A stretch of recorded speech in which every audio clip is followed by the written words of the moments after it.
Muy buenas tardes, bienvenidos.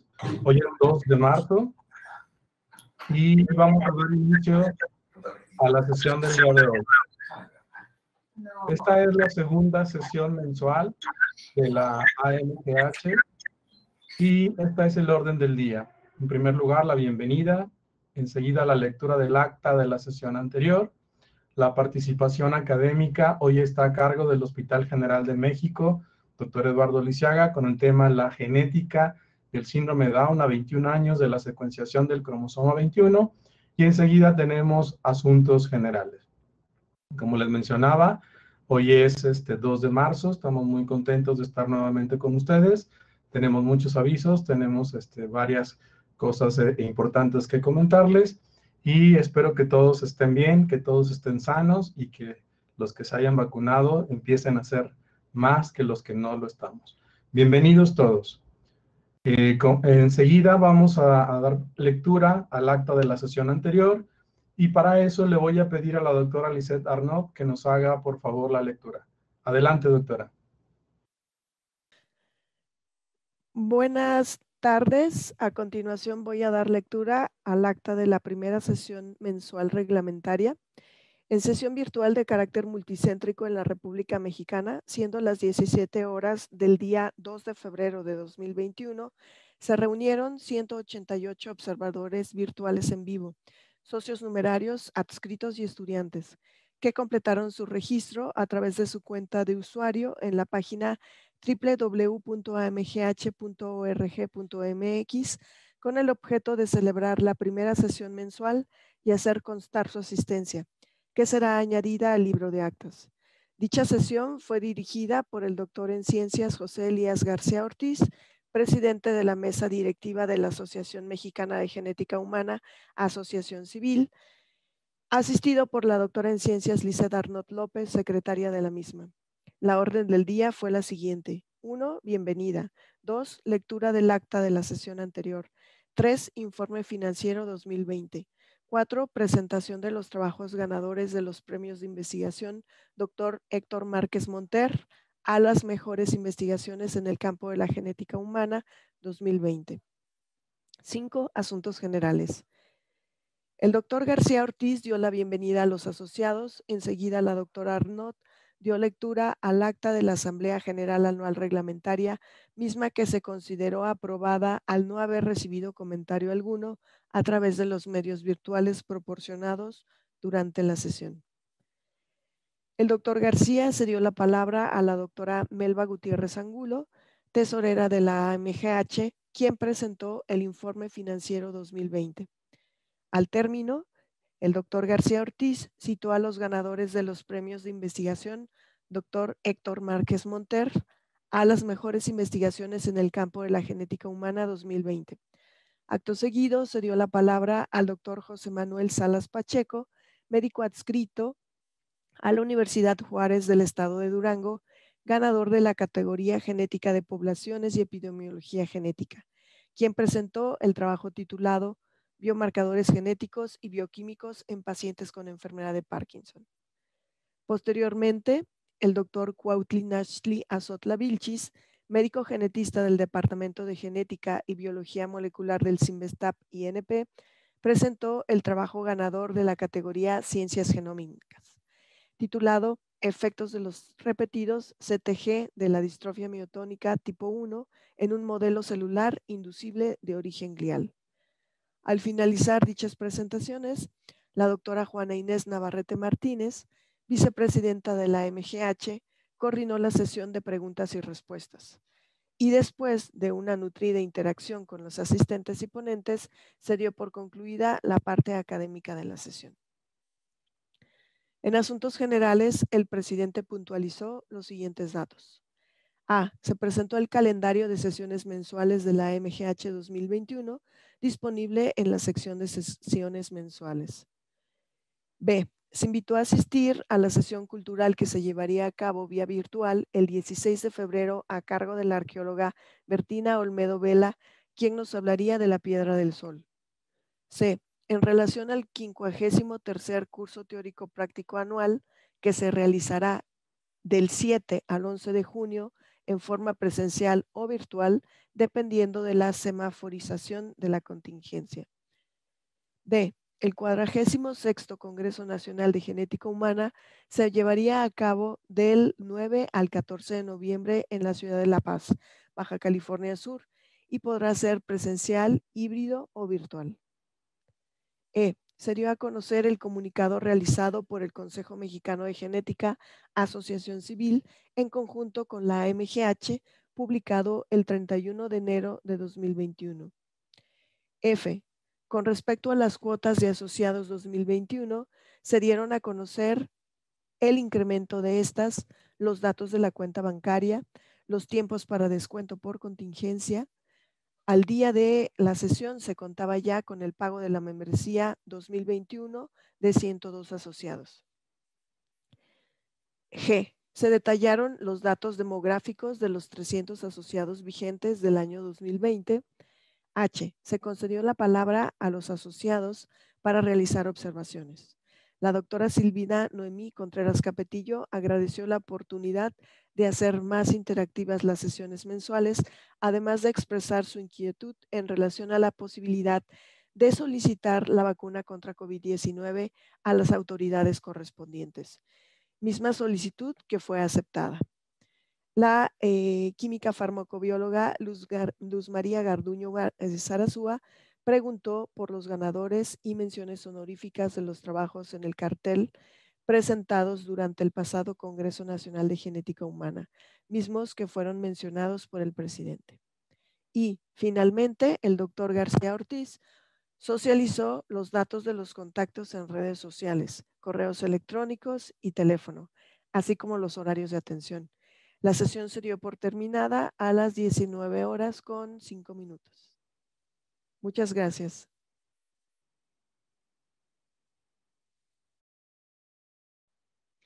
Muy bien, agradecemos a la doctora Nos la lectura del acta. Enseguida abrimos el sistema de votación para que nos den el visto bueno, o si existe alguien que tenga alguna inconformidad, le recordamos que puede escribirnos a los correos de presidente o secretario @mgh.org.mx para hacer la modificación que consideren pertinentes. Los que estén de acuerdo, les solicitamos votar enseguida. Vamos a dar tiempo y al final haremos la lectura del conteo de los votos para decir si fue aprobado o no.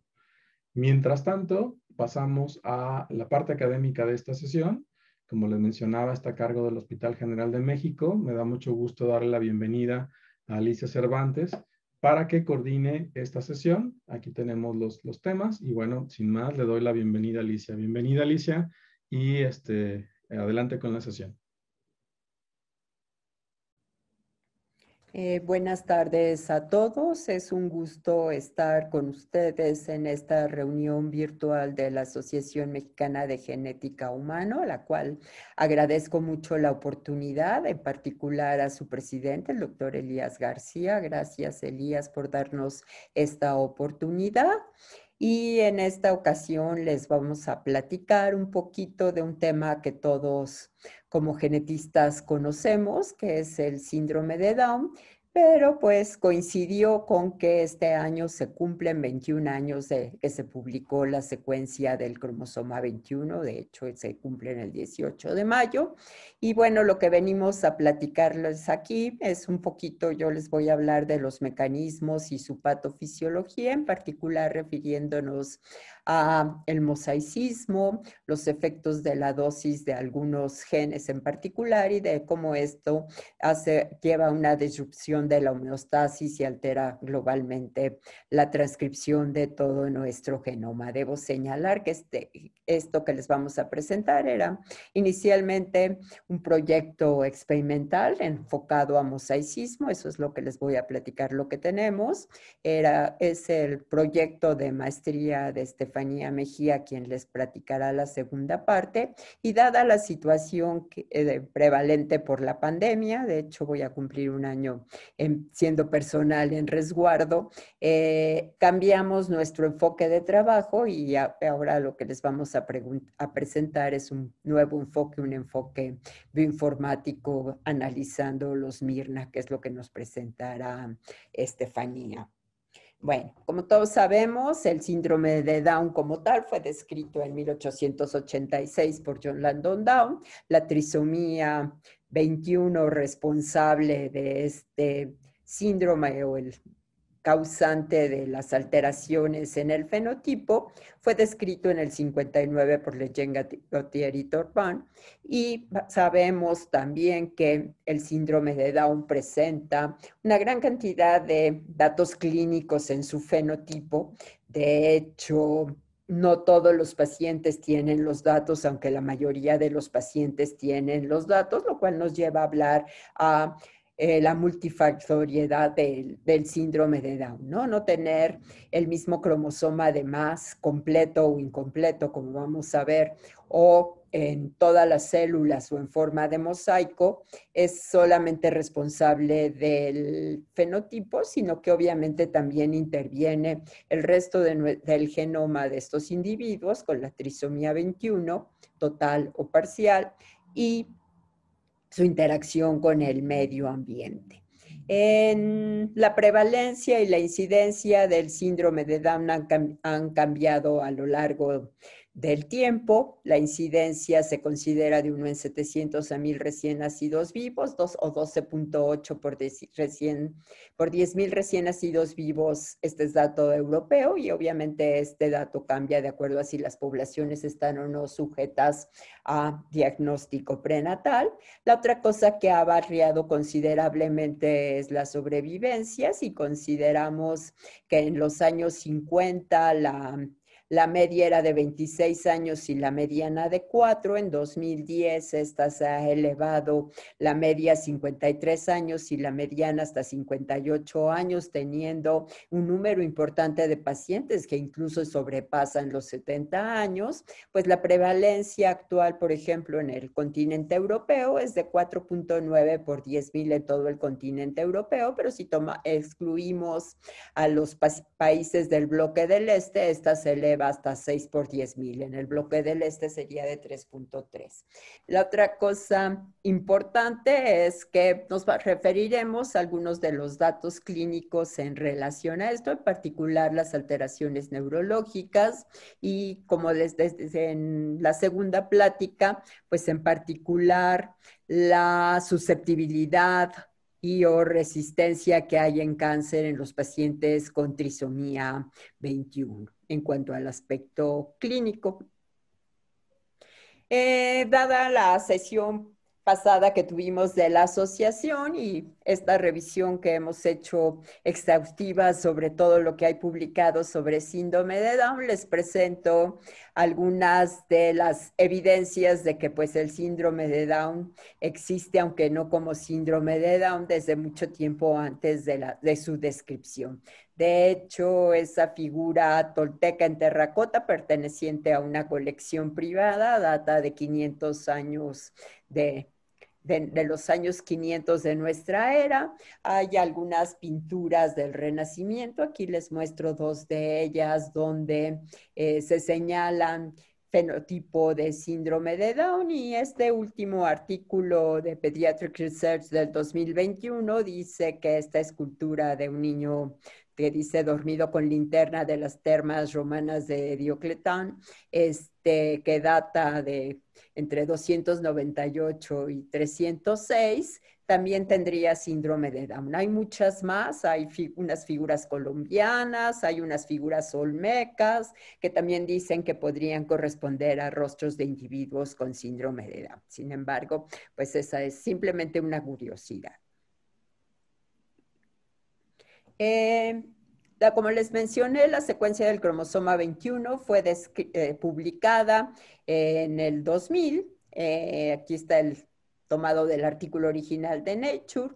En ese artículo, que se secuenciaron 338.8 megas del brazo largo del cromosoma 21, que correspondía al 1.5 de nuestro genoma, se encontraron 225 genes, obviamente codificantes para proteínas. No se consideraron otro tipo de genes, de los cuales 127 eran conocidos, los otros eran genes, ¿cómo se dice?, propuestos, de los cuales de esos 27, solo 14 estaban en el OMIN, 59 pseudogenes, el cromosoma 21 tiene 40.89% de contenido de guanina y citosina, y debo señalar que se incluyó también en esa secuenciación un pequeño segmento de brazo corto y una región pericentromérica del brazo largo, donde pues se identificaron algunos de los repetidos. Y la otra cosa que marca esta diapositiva es que en algunas otras regiones del cromosoma 21 también se identificaron este tipo de repetidos de tipo satélite.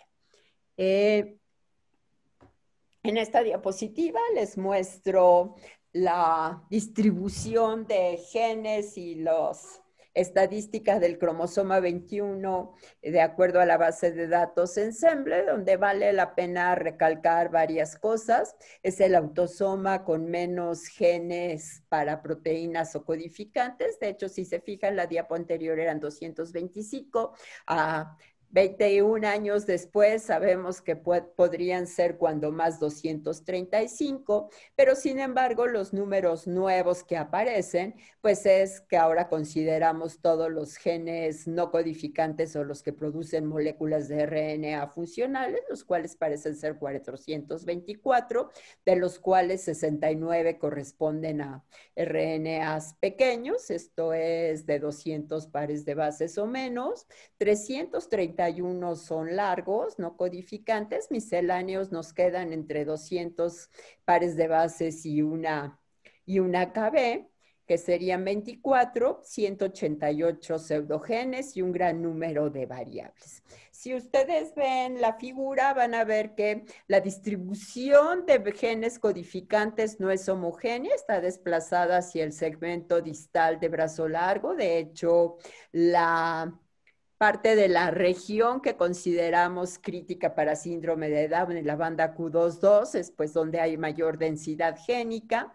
Es un gen, como dijimos, que tiene una baja densidad génica y un bajo número de genes. Incluso aquí en la región proximal tenemos muy poquitos. Ahorita me referiré al brazo corto porque es sui generis entre los cromosomas acrocéntricos del brazo corto del 21, puesto que muestra algunos genes para RNAs no codificantes pequeños que si también lo comparamos con el resto de nuestros autosomas, vamos a ver que tiene una baja densidad. Y algo que llama notoriamente y de lo cual todavía sabemos muy pocos es que tiene una alta densidad, sobre todo en la región distal del brazo largo, de genes para RNAs no codificantes largos. La distribución de pseudogenes, si lo comparamos con el resto de los autosomas, también es bajo. Hay una acumulación más aquí, al contrario, hacia el extremo Q proximal y el segmento también proximal del brazo corto. La distribución de guanina y citosina pues es mayor en el brazo corto que en el brazo largo, de acuerdo a lo esperado, y todavía aún más sería si consideráramos la región NOR, que aquí no está considerada, ¿no? Si se fijan, nada más hay un pedacito de la región NOR dentro de estas 46, casi 47 megabases que está incluyendo la secuencia del cromosoma 21 en las bases de datos. En los últimos años se ha avanzado en el conocimiento del cromosoma 21 y les digo que el brazo corto es sui generis. ¿Por qué? Porque parece ser que se ha formado por diferentes duplicaciones de segmentos del propio cromosoma e inserción de segmentos de otros cromosomas. De hecho, aquí les muestro la imagen de Ensemble, donde pueden ver que hay una gran cantidad de secuencias importantes, tanto genes para proteínas, no son muchos, la mayoría, muchas de ellas incluso sin que conozcamos su función. Al menos hay 15 pseudogenes y les recalco estos dos genes TPT, que es una sinasa que tiene homología con tensina, que de hecho también ha sido llamado como PTEN2, tiene una alta similitud con PTEN, bien conocida esta fosfatasa implicada en cáncer, y este otro que inicialmente se consideró un gen codificante, pero que ahora sabemos que es un pseudogen que se transcribe, ¿sí? BAG2. Estos dos genes, vamos a ver que se expresan en testículo. De hecho, TPT solo se expresa en testículo, BAG2 se expresa en testículo y en menor cantidad en otros tejidos, y de hecho se han implicado en el cáncer de células germinales de testículo, ¿no? Entonces, estos son particularmente interesantes. Entre los genes para RNA no codificante hay dos genes aparentemente funcionales para RNA-Y, esta molécula de RNA pequeño que se requiere para el inicio de la replicación, un gran número de RNAs no codificantes y de transcritos, que serían estos azulitos que procesados, que aparentemente pues por ahí andan y no sabemos muy bien, y vamos a ver que hay 9 genes para microRNAs o mirnas. Comparativamente, les pongo el brazo corto del cromosoma 22, solo tiene 2 pseudogenes, 4 RNAs no codificantes largos y una copia del gen para el pequeño nuclear U2. En dos artículos recientes, uno del 2018, uno del 2019, se reporta la secuenciación de incluso en varios individuos para ver variantes, tanto de la región organizadora nucleolar como del centrómero del cromosoma 21. Entre las particularidades del cromosoma 21 en este artículo refieren que hay un DNA satélite, en donde aquí el monómero, la unidad de repetición, se repite 33 veces, perdón. Esta sería la región central de constricción primaria del centrómero del cromosoma 21. De hecho, ustedes, todos los que hemos hecho FISH con sondas centroméricas paracrocéntricas, sabemos que 21 y 13 comparten secuencias, en particular de estos repetidos 8 MER de 8 monómeros, y algunas otras secuencias que habían sido caracterizadas desde la secuencia publicada en el 2000. Plantean obviamente el conocer mejor y tener secuenciado, gracias a las técnicas de secuenciación que ahora llaman ya no de segunda sino de tercera generación, las que permiten secuenciar las moléculas mucho más grandes, para no tener problemas con el ensamblado de estas secuencias. Pues obviamente plantean que en un día tendremos, no muy lejanos, ondas específicas para centrómero de cada uno de los acrocéntricos. En cuanto a la región NOR, pues aquí les muestro lo que sabemos, el repetido consenso que está en todos los acrocéntricos. Se calcula que el número de genes por región NOR puede ser tan bajo como 1,3 hasta más de 140 por cromosoma, lo cual nos lleva a tener más de 400 genes para RNA ribosomal por célula, de los cuales pues normalmente se están transcribiendo del 20 al 50%. Entonces, aquí obviamente lo interesante es que determinaron variantes, y estas variantes cómo pueden modificar estructura del RNA, por ejemplo, el ribosomal 28S. También se ha hecho análisis de la ontología de las proteínas que están codificadas en el cromosoma 21, como ver en qué componentes de la célula se encuentran, cuántas están en núcleo, etcétera. Obviamente los números no suman porque pueden estar en más de una región o cumplir más de una función molecular, como unión de proteínas, unión a iones metálicos, a zinc, a nucleótidos, o sea, diferentes con quienes se juntan o en qué procesos biológicos participan, ¿sí? Entonces, también, pues, todavía hay muchas que no sabemos para qué funcionan, ¿no? Entonces, la otra cosa importante, dijimos que el fenotipo del síndrome de Down se debe a la presencia de un tercer cromosoma 21 en forma completa o parcial.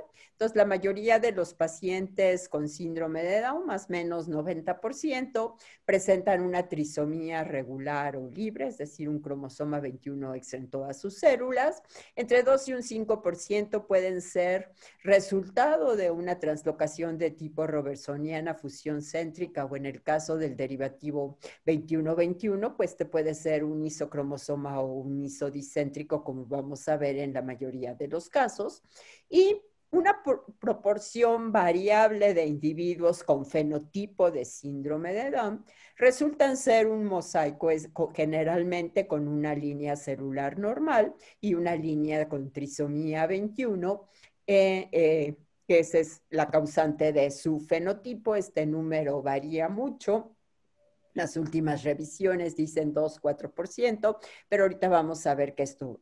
Y lo que sí es cierto es que en menos del 1% de los pacientes con un fenotipo de síndrome de Down encontramos otros rearreglos citogenéticos, por ejemplo, una translocación del brazo largo del 21 con otro cromosoma, o duplicaciones crípticas que solo son detectadas con microarreglos u otras técnicas genómicas para estudiar.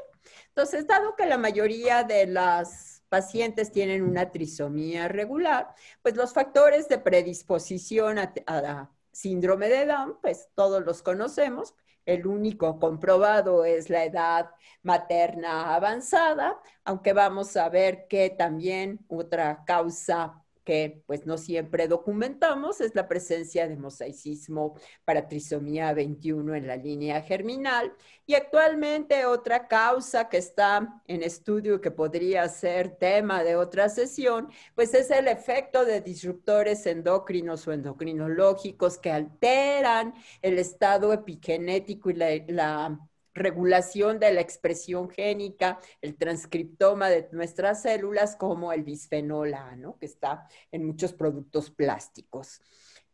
Bueno, entonces, la edad materna. ¿Por qué la edad materna es un factor predisponente? Pues hay muchas teorías al respecto, y la principal o las principales causas que llevan a una no disyunción es la falta de recombinación en la meiosis, que sabemos ahora. Acuérdense que el proceso de recombinación meiótica, el control de paquiteno de la meiosis en humanos, es muy estricto en la meiosis masculina, pero es muy laxo, prácticamente no existe en la meiosis femenina, lo cual pues nos lleva a que se cometa una gran cantidad de errores y que un porcentaje elevado de nuestros ovocitos sean aneuploides.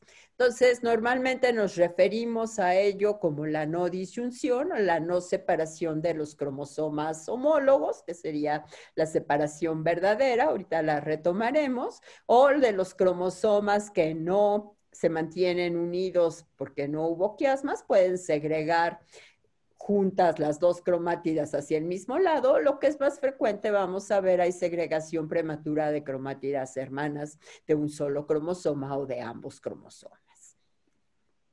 De hecho, entonces decíamos, creo que aquí no me voy a detener porque repite mucho de lo que decíamos antes, podríamos tener que el error clásico es que los dos cromosomas en la meiosis 1 se quedan en el mismo cromosoma, y obviamente eso, una vez que ese ovocito es fertilizado, pues me va a dar un cigoto trisómico.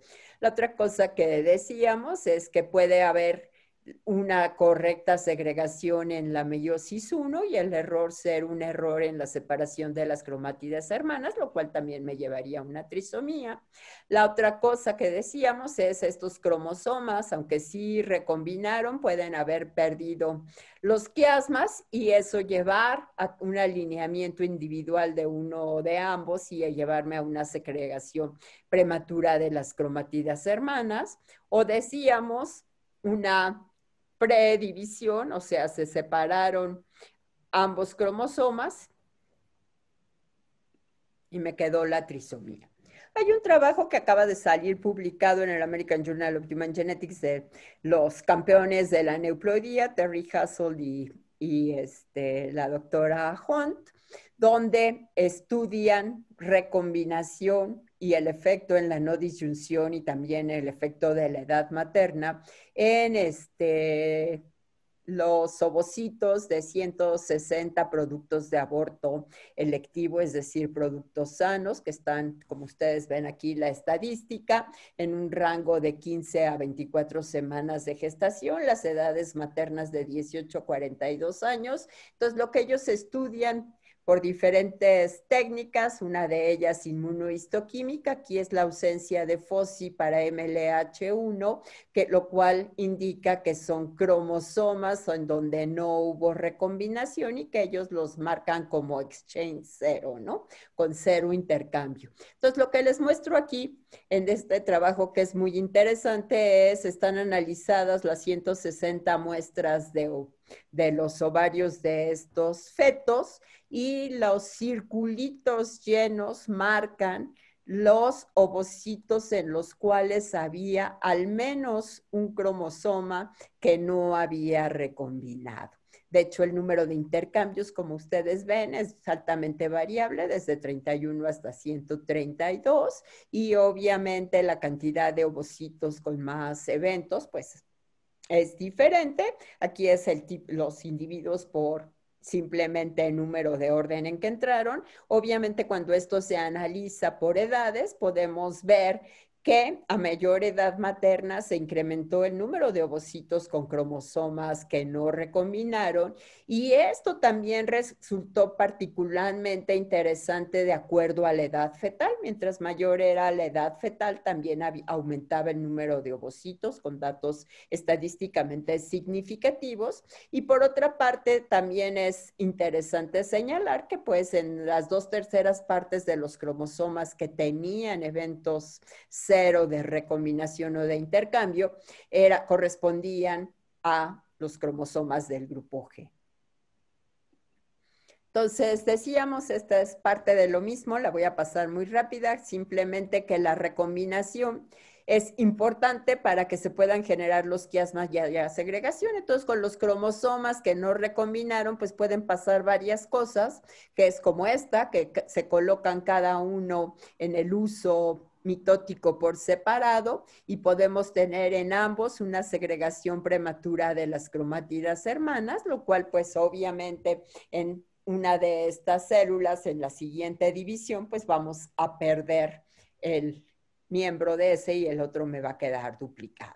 También puede pasar que aunque haya habido un evento de recombinación, como dijimos en la diapositiva anterior, puede haber una cohesión débil, no se mantengan los quiasmas y se pierdan, que de hecho este es un efecto frecuentemente o perfectamente comprobado en las ratonas e inferido por diferentes evidencias en las humanas, que ese sea uno de los efectos de la edad, que los cromosomas que no lograron o que recombinaron y que formaron quiasmas lejanos o teloméricos, es más frecuente que los pierdan y que haya errores que lleven a segregación prematura, ¿no? Decíamos que en otras ocasiones, aunque haya quiasma, se puede perder la cohesión. Podríamos igual tener las cuecinas mal orientadas, aunque haya por pérdida de esa cohesión, o lo que se llama la segregación reversa, donde pues cada cromosoma se alinea como si fuera una mitosis y realmente es la primera división meiótica. Las translocaciones robertsonianas fueron descritas por primera vez para síndrome de Down alrededor de 1963. Obviamente era una translocación de G, donde no sabían muy bien cuáles eran los cromosomas implicados. A partir de 1990, utilizando marcadores principalmente STRs y BNTRs inicialmente, incluso RFLPs, fue posible determinar el origen de estos cromosomas. Y aquí hay dos cosas interesantes.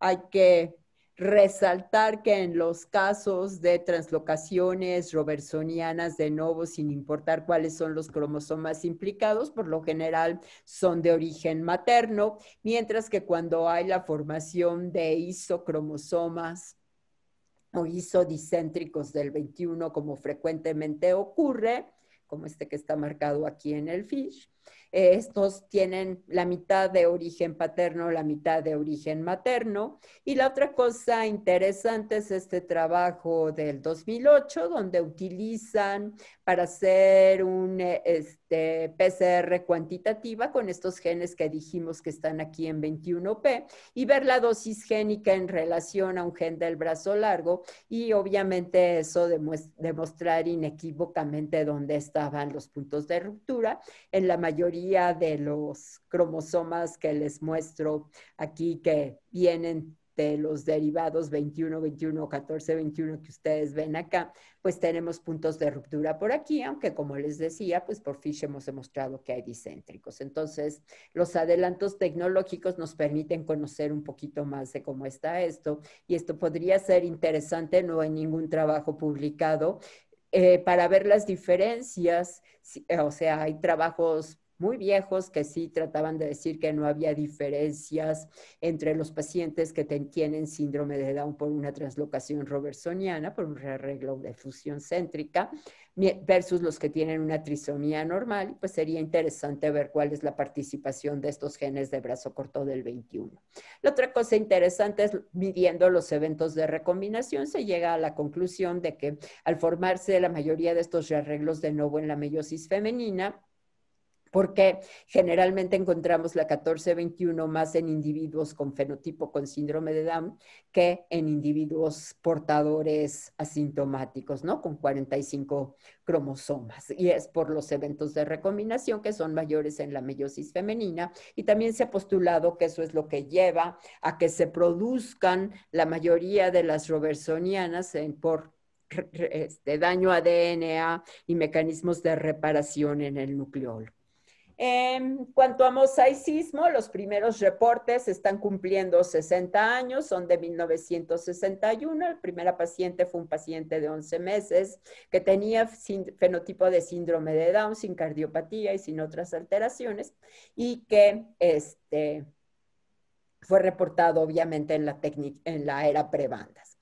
Llama la atención el segundo paciente reportado, que es este paciente de Fitzgerald y Lisette, que era un paciente de 51 años, que había sido diagnosticado al nacimiento por datos clínicos como síndrome de Down, pero sin embargo hasta que tenía 51 años en 1961, se le hizo cariotipo. Y lo interesante de este cariotipo es que remarcan que el mosaico puede tener 3 líneas celulares, y esta es la tabla del artículo original, donde efectivamente tiene 3 líneas celulares, una con 46, una con 47 y otra con 48 cromosomas, y si ustedes se fijan, reportan incluso una que obviamente no se toma en cuenta para el reporte final del cariotipo, pero sí en la cuenta de las metafases, que tenía 41 cromosomas. Simplemente curiosidad científica. En la actualidad pues se han reportado toda clase de mosaicos que, aunque lo quedamos que el más frecuente es una línea trisómica y una línea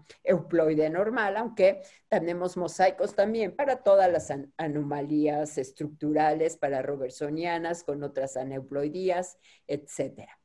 Volviendo a la frecuencia de mosaicismo, este es nuestro artículo donde Luz Garduño es la primera autora, donde nosotros reportamos un mosaicismo que parece elevado para un porcentaje, perdón, o una proporción de mosaicismo que parece elevado para lo que decíamos hace un rato de 8.4%, y obviamente los otros porcentajes, el que me baja realmente es el de la trisomía regular o la trisomía libre, y pues obviamente si sumamos los translocaciones como tal y los isocromosomas del 21, pues obviamente tenemos aprox 4-5%, que es lo esperado, ¿no? O lo reportado.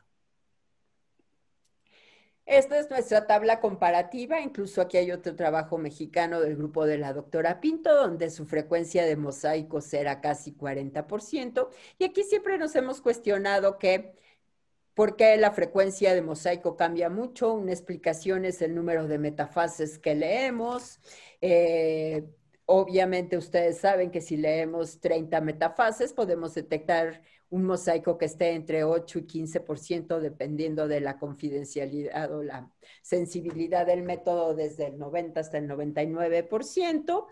Pero la otra cosa que también es importante y que a veces no consideramos, que era parte de nuestro objetivo en el trabajo experimental que algún día realizaremos, que es checar que de acuerdo, vamos a ver el origen de la mayoría de estos mosaicos, en la desaparición de la línea trisómica y a la mayor sobrevida de los pacientes en donde la línea no trisómica es más abundante.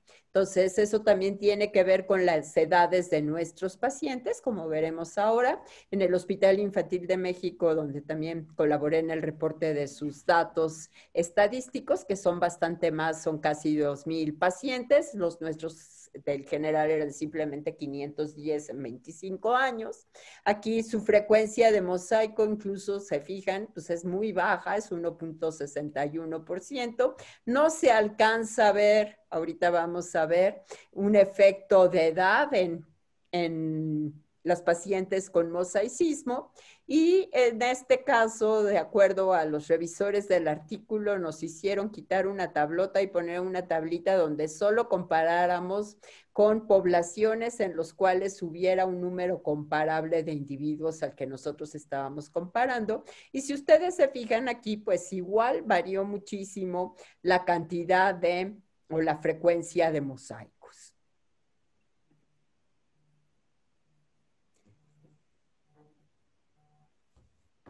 Entonces, si ustedes ven esta tabla, hay un artículo muy bonito de la doctora Papabasilou del 2015, donde hace una revisión exhaustiva de todo lo que se ha publicado sobre mosaicos para síndrome de Down, donde pues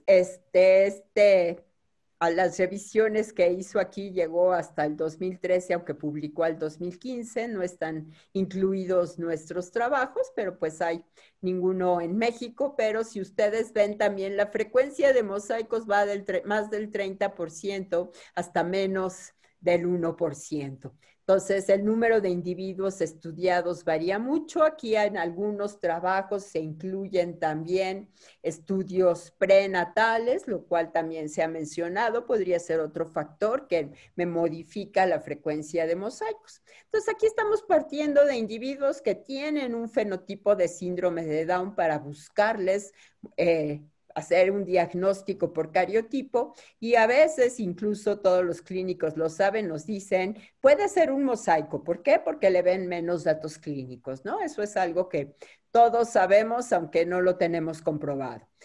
Por otra parte, también sabemos, o como dijimos hace un rato, el mosaicismo germinal podría ser una causa de predisposición a síndrome de Down. En todo el mundo se han publicado diferentes trabajos. Aquí la doctora Papasilou igual hace una revisión de trabajos publicados donde pues se encuentran diferentes individuos, padre o madre, portadores de un mosaicismo en baja proporción, estudiando sangre, en otros casos estudiando más de un tejido, estudiando incluso ovario. Actualmente hay más trabajos también estudiando ovario, porque incluso está postulado por la doctora Hulten que pues si buscáramos en todos los ovarios fetales deberíamos de encontrar mosaicismo, ¿no? Aquí están los datos del grupo de la doctora Frías del Nacional de Pediatría, donde tenían dos grupos de parejas con niños con síndrome de Down, con un único niño con síndrome de Down o con más de un hijo con síndrome de Down. Y si ustedes ven,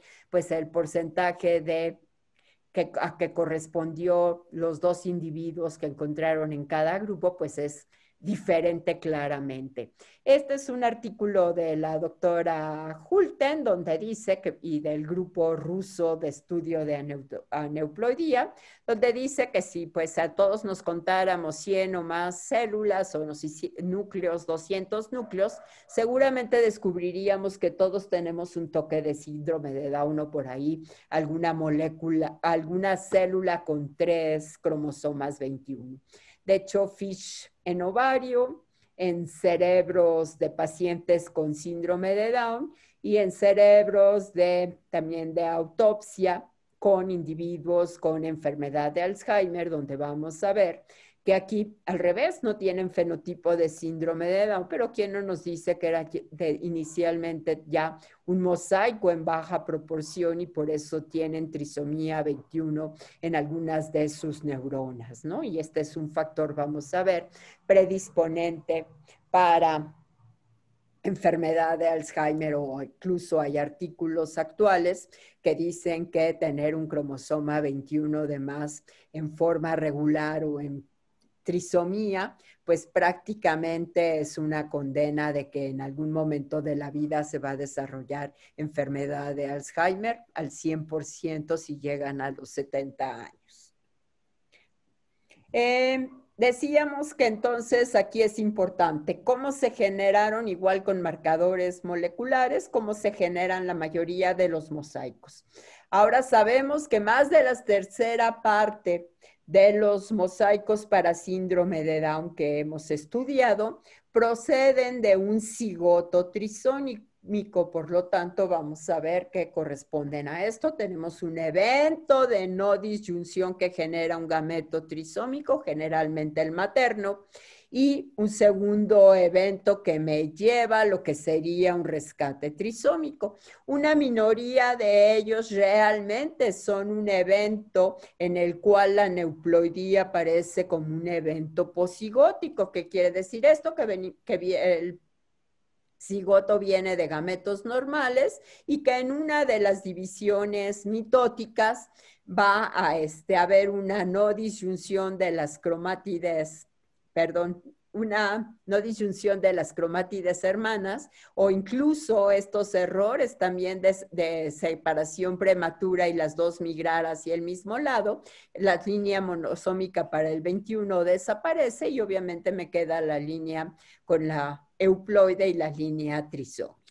En el caso de los productos o de los cigotos trisómicos, ¿qué va a ocurrir? Pues obviamente va a seguir habiendo líneas trisómicas, por eso lo vamos a ver, pero vamos a ver que puede haber, como decíamos, que haya la pérdida de uno de los cromosomas 21, generalmente puede ser una no disyunción, o vamos a ver, puede ser una anafase retrasada que me lleve a la formación de micronúcleos, e incluso eso me puede llevar a que haya aberraciones cromosómicas extras en esos individuos.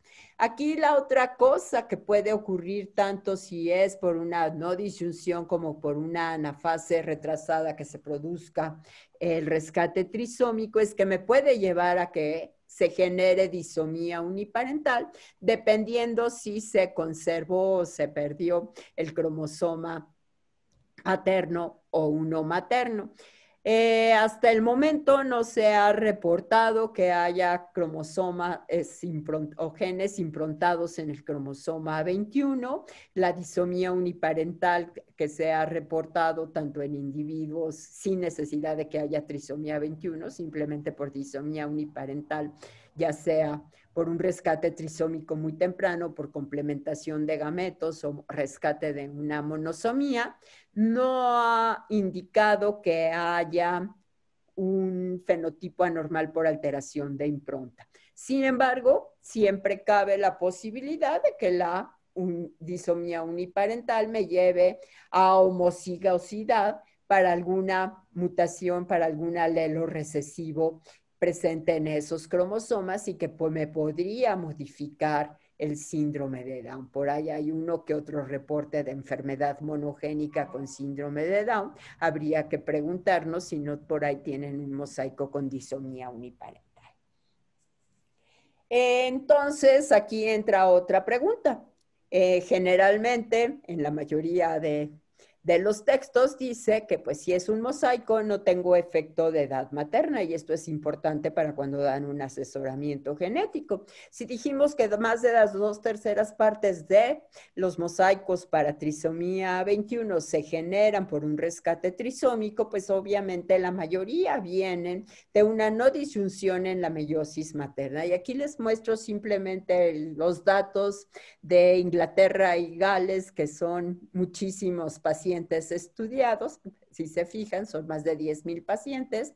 Nuestros humildes datos de Hospital General, donde si ustedes ven la curva para trisomías regulares con efecto de edad materna, vemos el mismo tipo de evento, pero con menor número de casos para los mosaicos. Entonces, no se nos debe de olvidar que si ese mosaico viene de un rescate trisómico, seguramente tiene un efecto de edad y obviamente lo tenemos que considerar dentro de los riesgos de recurrencia. De hecho, aunque su frecuencia de mosaicismo es muy pequeño, cuando vemos las edades, pues obviamente es mayor que para los rearreglos contribuyentes que generalmente son las robertsonianas versus, de hecho, estos no contribuyentes, pues generalmente tienen otras aneuploidías y otras cosas, ¿sí? Bueno, también se ha visto otro efecto de edad, lo que les decía, que si estudiamos pacientes con mayor edad, es más probable que encontremos que en estos pacientes con mayor edad vamos a encontrar que es muy probable que encontremos una mayor proporción de células con rescate, ¿no? Con células euploides. De hecho, hay unos trabajos de los años 60, 63, 64 del grupo de la doctora Jacobs, donde estudian pacientes con Klinefelter, pacientes con síndrome de Down, individuos normales de diferentes edades y ven las pérdidas de cromosomas, ¿no? Entonces, de hecho, este trabajo de Percy es particularmente interesante porque si ustedes se fijan, compararon diferentes grupos de pacientes con síndrome de Down con controles y vieron la pérdida de diferentes cromosomas. Entonces, se ha postulado que obviamente la aneuploidía de per se es un factor importante que le causa problemas a las células y que por eso en los individuos en que este rescate trisómico se vuelve más eficiente, pues todos los que tienen una mayor sobrevida. Y simplemente aquí también les pongo en nuestros pacientes con mosaico, de los cuales contábamos con la edad, pues podemos ver que también, si ustedes se fijan, comparados con la edad de general de nuestros pacientes, pues el promedio es más alto y la mediana, pues no hay diferencia cuando tomamos cada uno. El intervalo, pues también es similar. Y este es un trabajo interesante de hace 2 años donde generan o inducen células pluripotenciales madre a partir de amniocitos de individuos con trisomía 21. Y lo interesante que observan es que después de las 70 semanas de cultivo empieza a aparecer células que tienen euploidía, que perdieron al cromosoma extra, es decir, que está habiendo un rescate trisómico espontáneo en todas estas líneas celulares establecidas y modificadas. Obviamente, antes de establecerlas, determinaron que no eran mosaicos. Entonces, pues esto nos habla de que decíamos que mientras las células evolucionan de manera diferente cuando tienen aneuploidía. Hay un trabajo previo al que les mencioné de revisión, que es un trabajo experimental de la doctora Papavasilou, donde lo que ella hace es ver el efecto del mosaicismo en el fenotipo y el rescate trisómico. Por falta de tiempo no lo voy a analizar, simplemente les comento que en general lo que encontró es que cuando había menor cantidad de células trisómicas, había menos datos clínicos, a mayor cantidad de células, mayor cantidad de datos clínicos, que es esta gráfica, y también encontró que el porcentaje en los diferentes tejidos podía variar y que había una relación entre estos pacientes que ellos estudiaron, que eran 107 individuos, tenían cariotipo cuando se hizo el diagnóstico y cuando se hizo programa de investigación, y encontraron una diferencia significativa en los porcentajes de células siendo menores en los cariotipos tomados a una edad mayor. Entonces, esa era parte de nuestro proyecto. Espero que algún día lo podamos hacer. Pasando a la parte génica, y creo que ya me tardé demasiado en lo anterior, Se han postulado diferentes hipótesis para explicar el fenotipo del síndrome de Down. La más fácil de entender es que el incremento en la expresión de un gen particular, es decir, un efecto de dosis y sus efectores corriente abajo, o sea, cómo regula ese gen a otros genes, es el causante de la patofisiología. La segunda hipótesis se refiere a que el fenotipo se debe a las anormalidades que ocurre debido a los efectos indirectos del incremento en la actividad génica en todo el cromosoma 21 o en una región específica, lo que sería la región crítica del cromosoma 21. Aquí hay algunos ejemplos y ahorita analizaremos otros. Sin embargo, y una vez les digo, con respecto a esta segunda hipótesis, cabe resaltar que el hablar de una región crítica para todos los efectos del síndrome de Down cada vez es una hipótesis menos aceptada si lo consideramos como un evento multifactorial.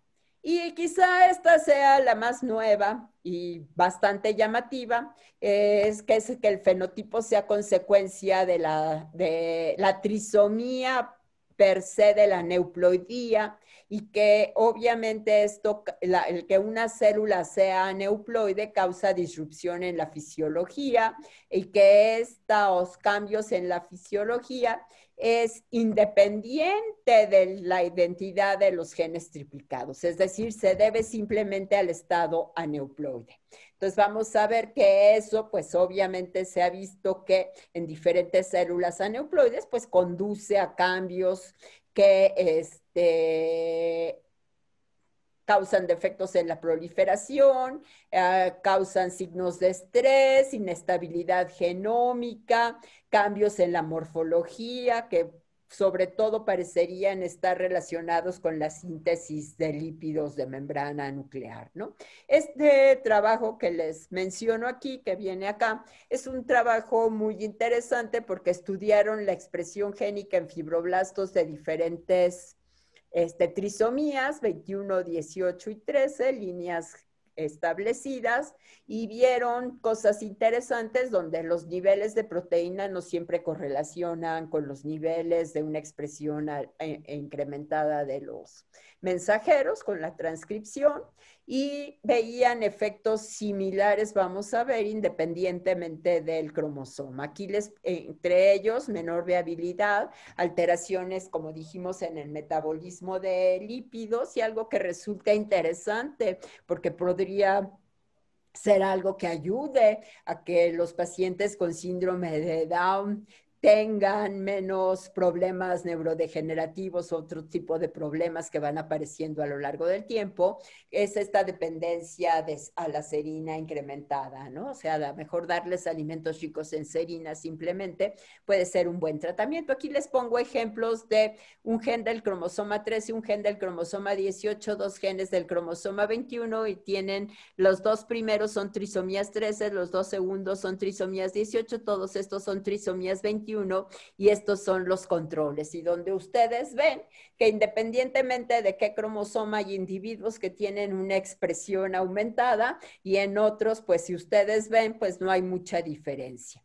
Entonces, vamos a ver que hay otros trabajos como este que tenemos de este lado, que también es un artículo bastante nuevo del 2017, donde también es con modelos murinos, prueban que la neuploidía genera que es una individualidad no genética, que los cambios en la dosis génica cromosómica disminuyen los efectos en las redes biológicas, y que células con el mismo cariotipo tienen una gran variabilidad en el ciclo celular y en la expresión génica, que era lo que estábamos viendo por acá, y los embriones trisómicos de ratón también tienen una alta variabilidad en su morfología. Entonces vamos a ver que esto complica mucho el estudio del efecto de estas diferentes cosas en el fenotipo del síndrome de Down. También otra cosa que han visto, que es interesante y que tendría que ver con lo que veíamos anteriormente de los rescates, es que la transmisión de la trisomía decrece con la edad tanto en los modelos murinos que realmente son trisómicos como en humanos con síndrome de Down, ¿no? Entonces este sería como un mecanismo de sobrevivencia. Lo que decíamos hace un momento en cuanto a la región crítica del cromosoma 21, ese es un artículo, descripción de un caso clínico y revisión de la literatura del 2016, donde esta es la bebé que tiene síndrome de Down, que es este reporte. Y si ustedes consideran que la región crítica de síndrome de Down en general la consideramos por acá abajo, ¿sí? Entonces, y estos son los genes donde hemos visto más efectos en el fenotipo, pues esta paciente tiene un fenotipo de síndrome de Down, aunque no tenía cardiopatía y no tenía otras cosas, pero vamos a ver que pues obviamente hay una gran variabilidad. Igual aquí les muestro diferentes individuos que tienen incluso duplicaciones continuas o discontinuas, grandotas o menos grandotas, y decíamos que eso hace muy difícil que sea la correlación. Entonces, lo que les voy a presentar simplemente son algunos de los genes donde sabemos algunas cosas importantes. Aquí están los diferentes tipos de modelos que existen para síndrome de Down en ratones. Es interesante mencionar que el único que tiene un cromosoma humano extra es este, el TS1, y lo interesante es que cuando se volvieron a secuenciar después estos cromosomas 21 de estos modelos de ratones, pues encontraron que tienen múltiples lesiones y mutaciones, y en estos ratones aparece mosaicismo. Se pierde este cromosoma, aunque decían que era por la presencia del centrómero humano. Línea celular que incluye casi toda la parte del cromosoma 16, también tiene un cromosoma extra, pero de ratón, y las demás modelos son realmente duplicaciones directas de la región que contienen. Actualmente, el año pasado se hizo un modelo nuevo murino que tiene la secuencia del cromosoma humano con el centrómero del ratón, ¿no? Entonces vamos a ver qué información va a dar este modelo murino. Quizá uno de los genes más interesantes para ver el efecto de dosis en el cromosoma 21 es DIRC1A, esta serina dual sinasa dual de serina trionina, que participa en un montón de procesos que tienen que ver con procesos apoptóticos, con el desarrollo neuronal, el transporte axonal, la endocitosis y la plasticidad sináptica, las modificaciones epigenéticas en la cromatina, el procesamiento de los mensajeros, el progreso del ciclo celular o los procesos de señalización celular. De hecho, se ha visto en modelos murinos que su expresión está aumentada de 1.4 a 1.9 en las diferentes regiones del cerebro, que vía la regulación del progreso del ciclo celular y de transducción de señales, puede regular angiogénesis y neurogénesis, obviamente, de este lado. Y por este lado también regula la formación de las sinapsis, ¿no? Entonces, obviamente, esto vamos a ver que se ha visto que hay correlación en los modelos murinos con la presencia de braquicefalia y alteraciones dendríticas, con problemas cognitivos en los ratones y en algunas de las pacientes con duplicaciones que incluyen a DIRK1, pues podemos ver que también se repiten estas alteraciones. Particularmente interesante, y Fanny les hablará un poquito más de ello, es DIRK1A, que en relación a la regulación del ciclo celular, porque vamos a ver que de alguna manera puede funcionar sobre algunos genes como reguladores negativos. De hecho, bloquea acá vía P53, induce apoptosis, con lo cual ha llevado a decir que hay una relación inversa entre la presencia de cáncer y un trastorno neurodegenerativo.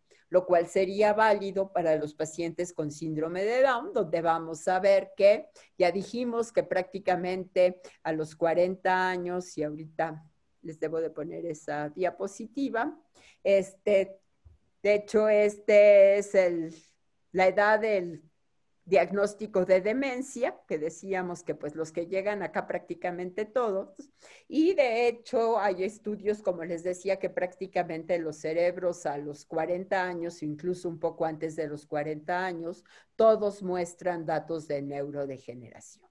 Entonces, DYRK1A se ha implicado importantemente igual que otro gen del cromosoma 21, aunque no es de la región crítica, la proteína precursora del beta-amiloide, que decíamos se va a estar incrementada en los pacientes con síndrome de Down. DYRK fosforila a APP, y vamos a ver que también DYRK1A participa acá en el metabolismo y fosforilación de la proteína tau, y lo que se ha visto es que a variantes de otros genes, tanto en gen de la proteína tau, que también tiene varios productos de procesamiento alternativo, como en particular el alelo 2 de la ApoE, aquí está de acá, parecería ser un factor protector, mientras que la presencia del epsilon 4, si ustedes ven, hace que la presencia o el IQ disminuya más rápidamente, que es lo que está medido en esta gráfica en los pacientes con síndrome de Down, ¿no? Y las variantes, acá, ¿no? Se vuelve también multifactorial, aunque haya genes importantes de predisposición o que inician este proceso neurodegenerativo en los cerebros de los pacientes con síndrome de Down. La otra cosa importante que modifica también la presencia de la proteína precursora del beta-amiloide es la función lisosomal y en particular de los endosomas. Creo que estoy casi sobre el tiempo. Entonces vamos a considerar que esto también se vuelve importante, y como quiero mostrarles un poquito más de lo otro, aquí tenemos igual las alteraciones en la función lisosomal y en la formación de endosomas, correlacionado con los genes que decíamos que están en el cromosoma 21, donde tenemos estos que tienen que ver con un incremento de endocitosis. Habíamos dicho que otros importantes es APP, que también incrementa obviamente el trabajo para los endosomas al tratar de quitar a esta proteína acumulada. Aquí ya entran también Mirna particular, del cual al rato nos hablará un poco más Fanny, y que obviamente eso se puede ir correlacionando con el fenotipo de nuestros pacientes. Lo último que les quería mostrar, y no sé si tengo tiempo, es la relación entre trisomía 21 y una mayor susceptibilidad a presentar la COVID-19. De hecho, el primer factor, un factor fácilmente predisponente que podemos ver, es que en el cromosoma 21 tenemos genes para receptores de interferón, lo cual obviamente incrementan la liberación de citocinas, y lo que hemos visto que es esta tormenta de citocinas que causa daño tisular. Y la otra cosa que vamos a ver es importante aquí, es que en los pacientes en general con síndrome de Down tenemos una reducción en las células B de memoria, cosa que también parece ocurrir en los pacientes que hacen cuadros graves con o sin síndrome de Down, presentan enfermedad COVID-19 grave, y también pues obviamente este mismo mecanismo podría llevar a destrucción celular. El último artículo de revisión que quiero mostrarles, que de hecho es de este año, es un trabajo bioinformático para ver cómo los cromosomas que tenemos en el cromosoma 21 interactúan con genes, o sea, sus genes blancos para construir redes. Aquí decíamos en particular tenemos los receptores 1 y 2 para interferón que acabamos de ver, y otro gen bien interesante que no sé si conocen es TMPRSS2. TMPRS2, al igual que RG, los conocemos muy bien porque están implicados en un rearreglo citogenético del cromosoma 21 en carcinoma de próstata. Recientemente, y conforme más sabemos, ahora sabemos que TMRP funciona, podríamos decir, como correceptor y de hecho le genera un corte proteolítico a la proteína Spike para que haya un reconocimiento adecuado con el receptor AC2 y entonces es la presencia de un exceso de TMRP22 en los pacientes con síndrome de Down constituiría un evento para acelerar la entrada del virus por un lado. Aunque por otra parte decíamos que también el exceso de genes de interferones desencadena vía diferentes intermediarios lo que sería una tormenta de citocina. También por este lado para tratar de activar a KRNasas que podrían degradar el genoma viral. Vamos a ver que en general el genoma viral para ser replicado bloquea su traducción, pero que hay moléculas del cromosoma 21, como el factor de iniciación de la síntesis proteica que está incrementado, que hacen que obviamente este bloqueo pues no se dé y también aumenten los problemas que lleven finalmente a una fibrosis y a una degradación de las células de pulmón, ¿no? Que sería la relación directamente con la presentación de neumonías graves y posteriormente de fibrosis pulmonar. Simplemente me queda agradecer a nuestros colaboradores, tanto del Servicio de Genética como al doctor Cervón y al doctor Mauricio Rodríguez, quienes son parte del comité tutoral de Fanny, y a Sergio, que es estudiante del doctor Rodríguez y que ha instruido a Fanny en el uso de los mecanismos bioinformáticos. Gracias.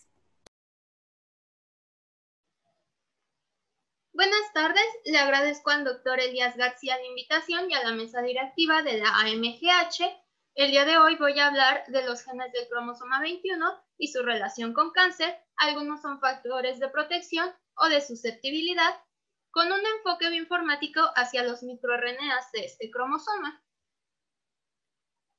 En estudios, se ha demostrado que los casos de leucemia en pacientes con síndrome de Down se encuentran incrementados, mientras que los tumores sólidos, a excepción de los tumores de células germinales como el tumor de testículo, se encuentran disminuidos, como son el cáncer de pulmón, cáncer de mama, cáncer de piel y tumores del sistema nervioso.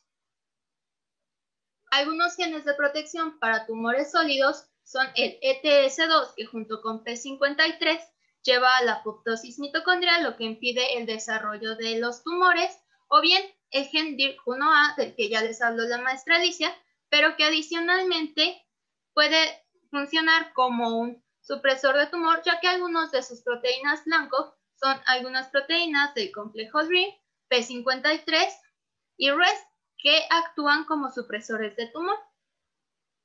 El otro mecanismo son los genes antiangiogénicos presentes en el cromosoma 21, como son COL1HA1, que actúa sobre la endostatina, y el gen RCAN1, que actúa en la vía de la calcineurina, impidiendo la vascularización de los tumores, ya que inhiben el gen VEGFA, que permite esta vascularización. Algunos genes del cromosoma 21 llevan a leucemias.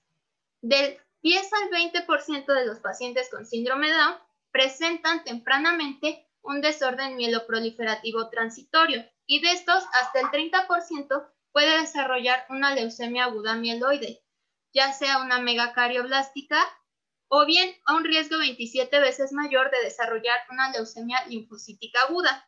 Algunos de estos genes son DYRK1A, que puede actuar como un oncogen en este caso, algunos factores de transcripción como ERG, ETS2 y RUNX1, o bien algunos modificadores epigenéticos como CHAF1B, que se encuentran en el cromosoma 21. Del lado izquierdo, en la parte de abajo, podemos ver más o menos su localización. Estos genes, por ejemplo, ERG promueve la expansión megacarioblástica, ETS coopera junto a GATA1 para proliferar la expansión Y RUNX1 coopera con ERG, ETS2 y GATA1 para promover la hematopoiesis temprana. También RCAN, si bien dije que era un oncogen para tumores sólidos, era un supresor de tumor para tumores sólidos, en este caso actúa como oncogen, ya que promueve la megacariopoiesis. Y finalmente el MIR125B, que promueve de igual manera los megacariocíticos y los progenitores megacariocíticos. Ok. Sin embargo, como bien sabemos, el cáncer no es solo uno, sino es ir adicionando genes. Para las leucemias mieloides, un factor importantísimo es una modificación en GATA1 y también las modificaciones en TP53. También existen o se van sumando modificaciones a los modificadores epigenéticos como SUX12 o los efectores de la señalización como N y KRAS, y finalmente al complejo de coecinas como son RAT21 y SMC1, lo que también lleva a inestabilidad cromosómica. Y para leucemia linfocítica aguda existen otros factores como PAC5, CREB-B o N y KRAS de igual manera, y RB como regulador del ciclo celular. Existen aproximadamente 46 microRNAs en este cromosoma. En esta imagen solo les presento 29 que se habían demostrado en 2018 en un artículo de BRAS. Nos centramos principalmente en 5. Un agrupamiento que se encuentra en 21K211, que incluye a MIR99A, LED7C y MIR125B2, y debajo de ellos MIR155 y MIR802. ¿Por qué estos 5 mirnas? Pues es que se ha demostrado que en tejidos humanos con trisomía 21 y en los modelos murinos tienen una expresión significativa con un incremento de al menos de 1.5. También se sabe que estos microRNAs tienen una relación con el fenotipo del síndrome de Down. El primer clúster del que les hablé se ha relacionado con los defectos cardíacos y se ha encontrado sobreexpresado en los tejidos cardíacos fetales, pero también MIR125B, actuando junto con MIR155, generan una disminución de los centros germinales de células B y además causan que las células B de memoria, de manera azarosa, se conviertan. Por lo tanto, las inmunizaciones a vacunas no son efectivas y es frecuente que los pacientes con síndrome de Down reincidan en algunas enfermedades. Otro de los blancos para MIR155 es el factor H del complemento. Este protege del daño axonal y ayuda a la axonización. Sin embargo, al estar desregulado, lleva a la patología cerebral. Otro de sus blancos es el receptor de angiotensina 2 tipo 1, que nos da una incidencia disminuida en hipertensión arterial. Y finalmente MIR155 junto con MIR802, uno de sus genes blanco es el mensajero de la proteína de unión amitil-CpG, que nos puede dar una hipoplasia del hipocampo. Un mirna se procesa, es cortado por Drosha, es sacado por exportina 5, después se vuelve a cortar por Dicer, y canónicamente se creía que únicamente la porción 5' de esta premirna se utilizaba. Sin embargo, ahora se sabe que también la porción 3' puede unirse al complejo RISC.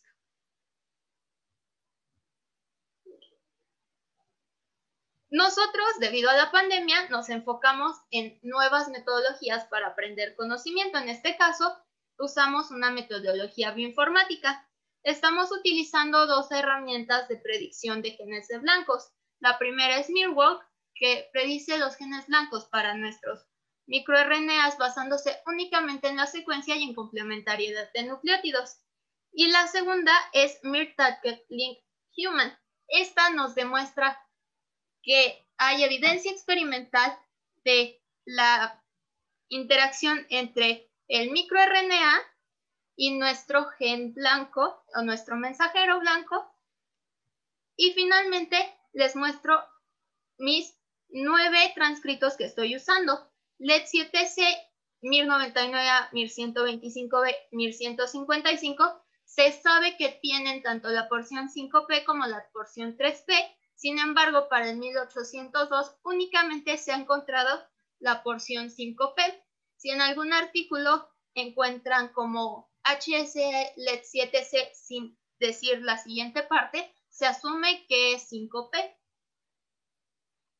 Empezamos con este HSA LED7 5P. Se han demostrado 23 genes que tienen una interacción fuertemente sustentada en evidencia experimental, que son algunos genes interesantes, AGO1 y DICER1.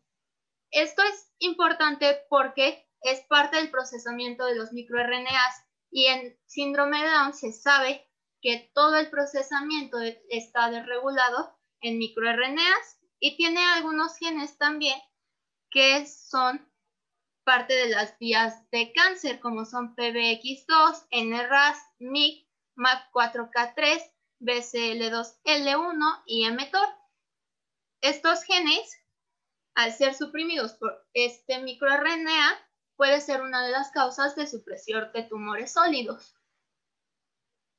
Para LED7C3P no encontramos ningún gen con una interacción fuerte. Esto se debe a que esta parte de los genes, el 3P, es mucho más nueva y se encuentra menos estudiado. Por lo tanto, es frecuente que no tengamos información suficiente para demostrar con una evidencia suficiente una interacción fuerte.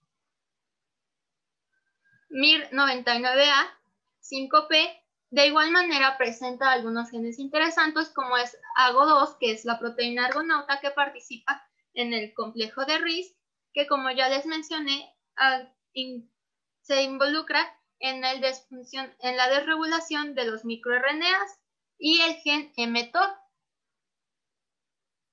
Sin embargo, de igual manera, su contraparte 3P, no tenemos suficiente información aún y no tenemos interacciones con soporte experimental fuerte.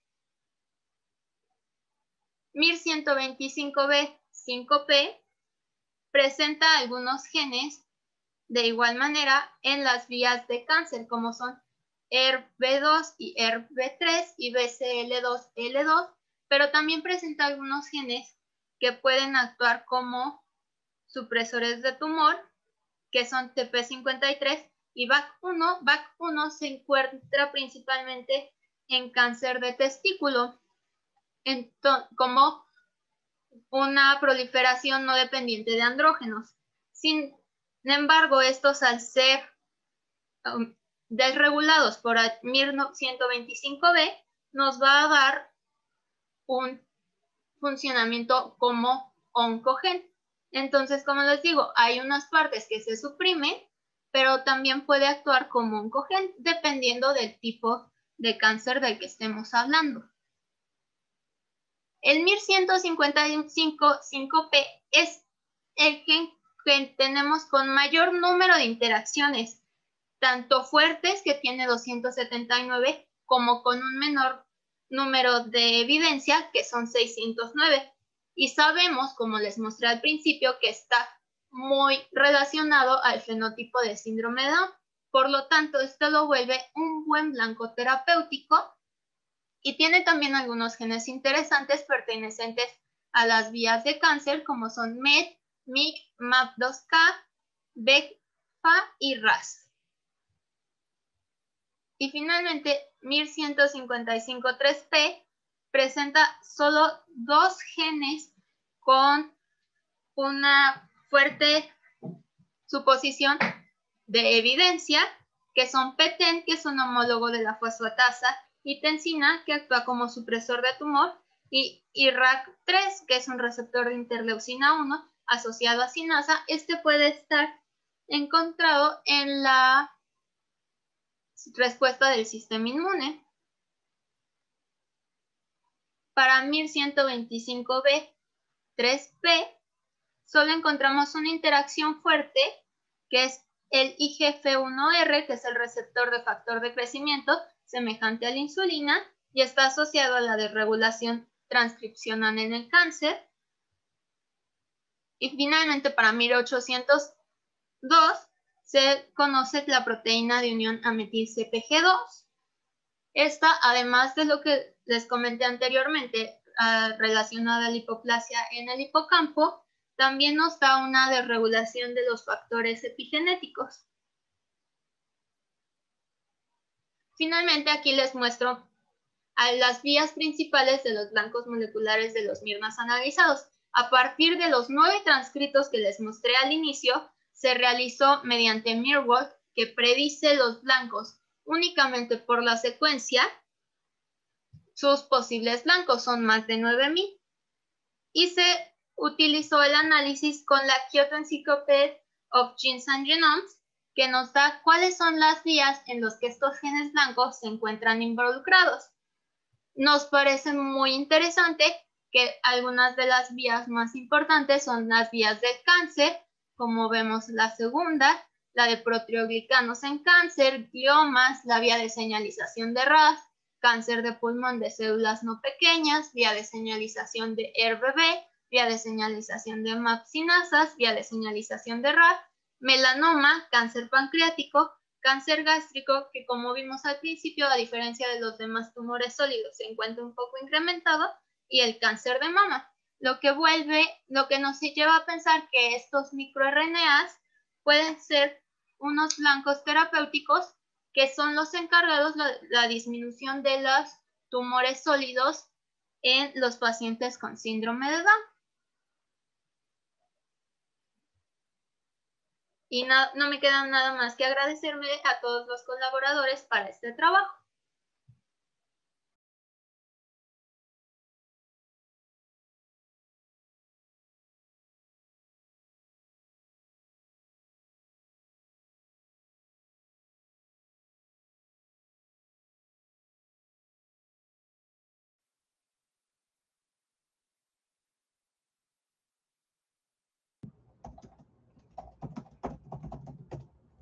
¿Me está saliendo que compartir cámara? ¿Le pongo?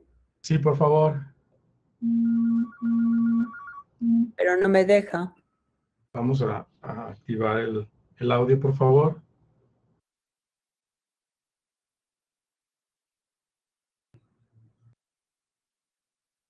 ¿Me escuchas, Alicia? Sí, yo sí te escucho. ¿Tú me escuchas a mí? También. Ok. Lo que no se quiere prender es mi cámara. No te preocupes, solo con audio. Vamos a entrar solo con audio. De hecho, voy a apagar mi cámara también para que sea más dinámica la transmisión. Tenemos en el teléfono a la doctora Estefanía y bueno, vamos a dar el paso a las preguntas. Si alguien quiere hacer una pregunta, nos pide la palabra y activamos su audio.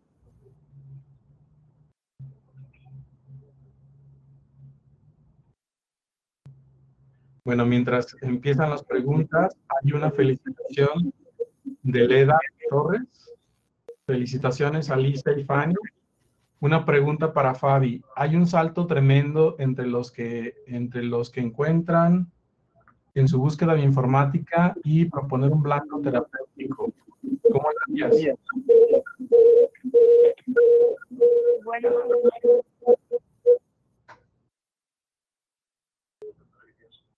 ¿Sí?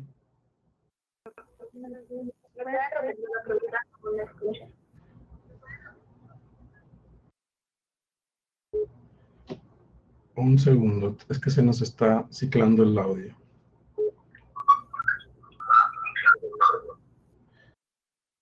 La pregunta es, ¿hay un salto entre lo que encuentras en la búsqueda de informática y la propuesta de blancos terapéuticos? ¿Cómo le harías? Obviamente, solo la parte de informática no es suficiente para dar respuesta como el terapéutico. Solamente lo suponemos porque tiene muchos blancos, pero necesitaría una evidencia experimental, ya sea en modelos murinos o en modelos de células humanas, para ver si realmente funcionan. Muy bien, gracias, doctora. Tenemos otra pregunta. ¿Cuáles son los primeros datos de neurodegeneración que aparecen en los pacientes a partir de los 40 años?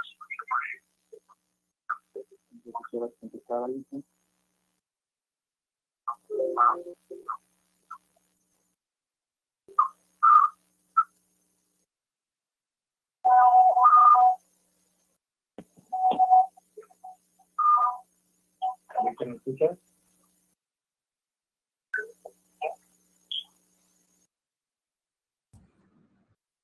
Estamos teniendo problemas. Alicia, ¿escuchas? Hola.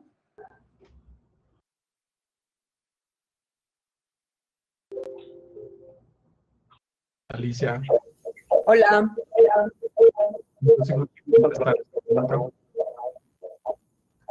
Creo que tenemos problemas de audio.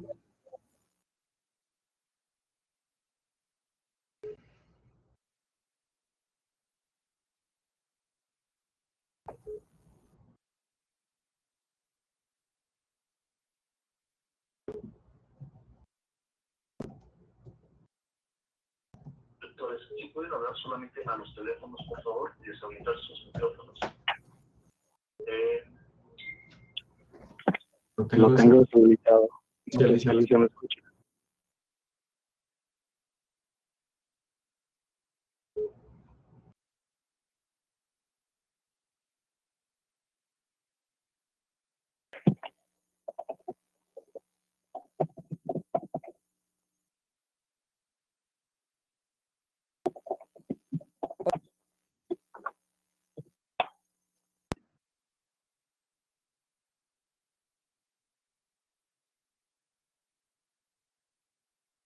Creo que borraron la pregunta.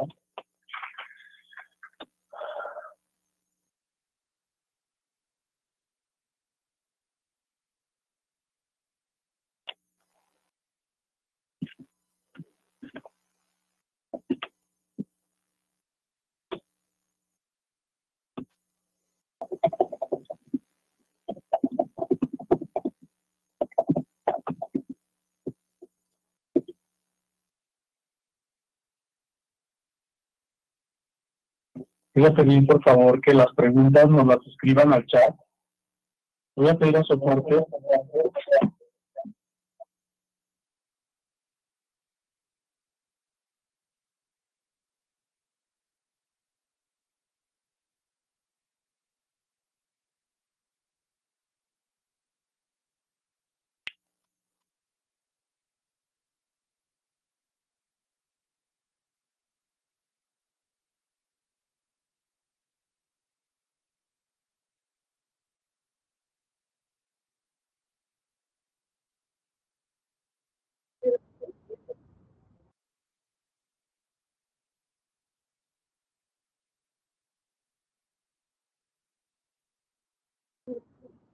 Alicia, ¿me escuchas?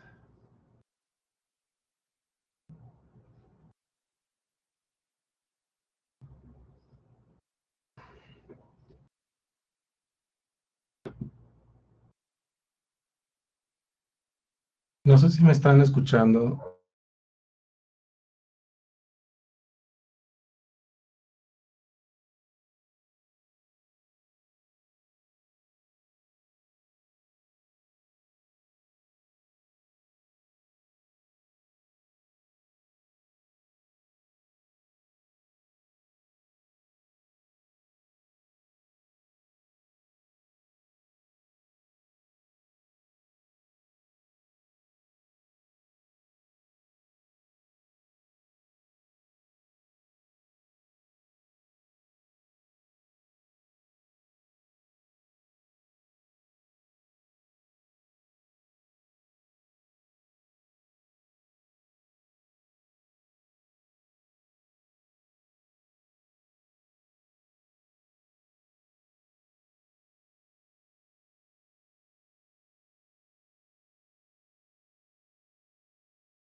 muestre dónde generalmente se hace cariotipo por indicación, porque tienen datos que sugieren. Entonces, si no contamos suficientes metafases y la proporción de mosaico en sangre es mucho más baja, pues no lo vamos a encontrar. Tendríamos, como dice la doctora Hulten, contar 100 células por lo menos o 200 núcleos en células de mucosa, que ese es otro dato interesante del trabajo del 2009 que les presenté, donde estudiaron tanto pacientes retrospectivamente como nuevamente, y donde encuentran una correlación entre el IQ y la proporción de células no trisómicas en mucosa oral.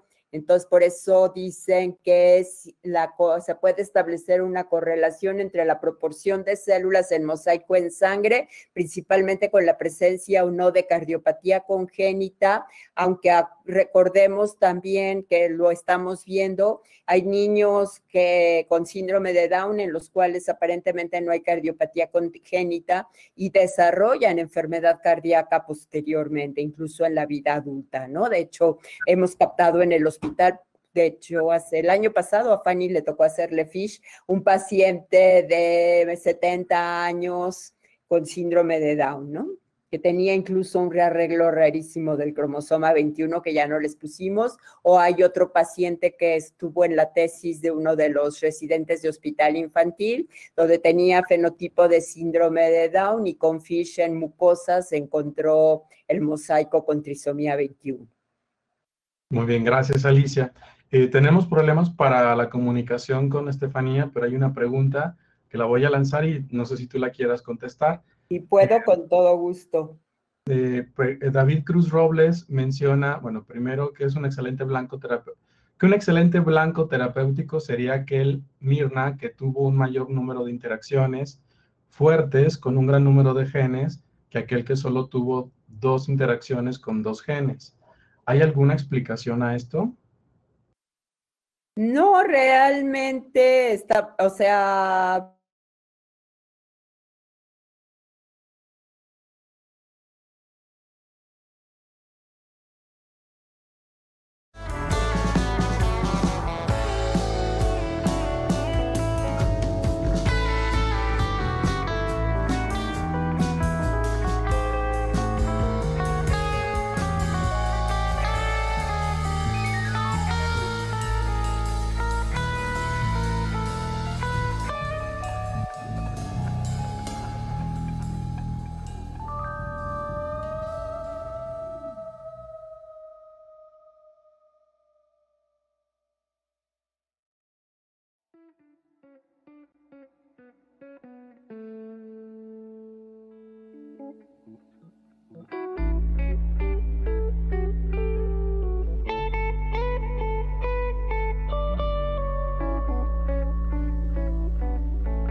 y vamos a dar paso a la siguiente de avisos porque tenemos algunos importantes que dar, sobre todo por parte del Consejo.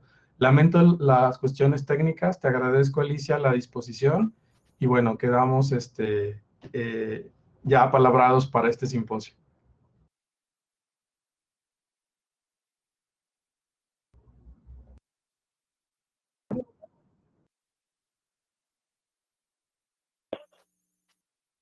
¿Me habilitan, por favor, compartir pantalla?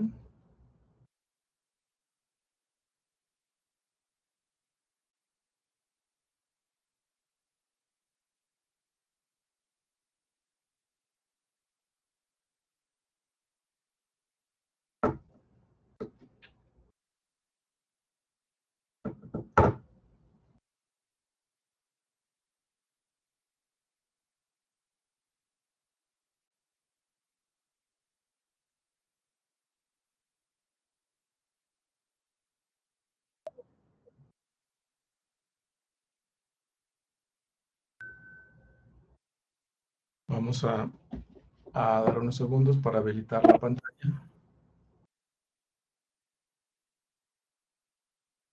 No la veo.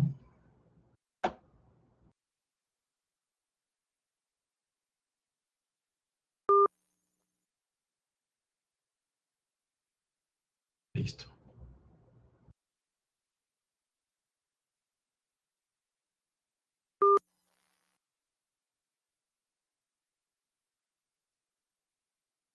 Vamos a dar espacio a que la doctora Lolita se pueda conectar. La vamos a conectar a través de teléfono. Tenemos en asuntos generales, bueno, recordarles las sesiones mensuales. Un segundo. Tenemos las sesiones mensuales virtuales y la siguiente estará a cargo del Consejo Mexicano de Genética, a cargo de la doctora Lolita Ruiz Cortés. Y ahora tenemos un mensaje con ella. Voy a intentar comunicarme para que nos dé el mensaje. Pido por favor un minuto, un segundo, unos segundos, por favor. Esto ha sido caótico el día de hoy.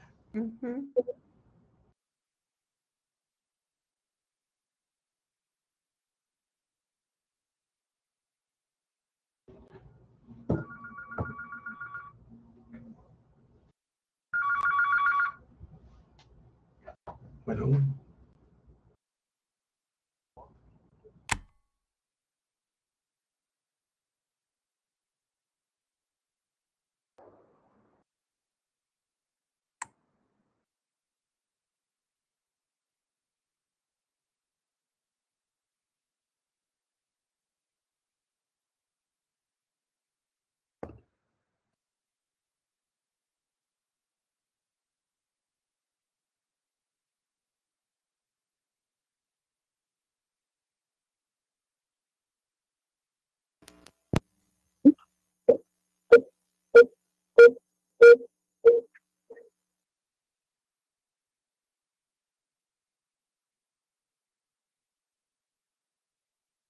Hola, buenas tardes.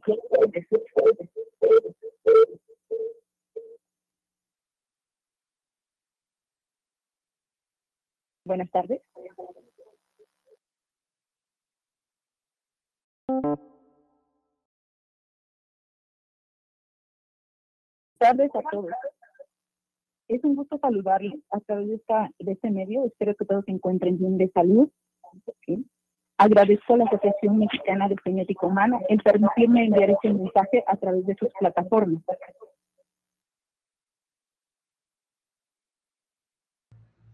En marzo de este año se viene realizando nuestro examen de certificación.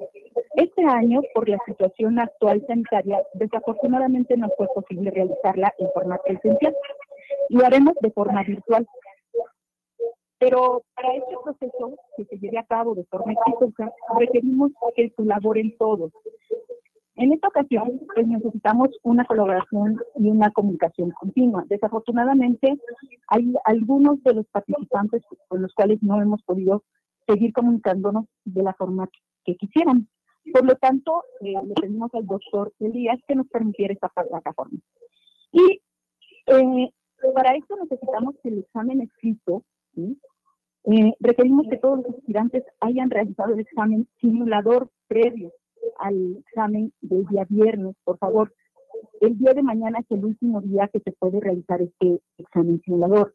Les pido que, por favor, que lo realicen, ¿sí? Para esto tienen ustedes un manual, el cual se les hizo llegar ya previamente, y tienen todas las indicaciones. También hay un soporte con un número de teléfono que se pueden ustedes comunicar para que les puedan ayudar en todo este proceso. Para el examen oral, ¿sí?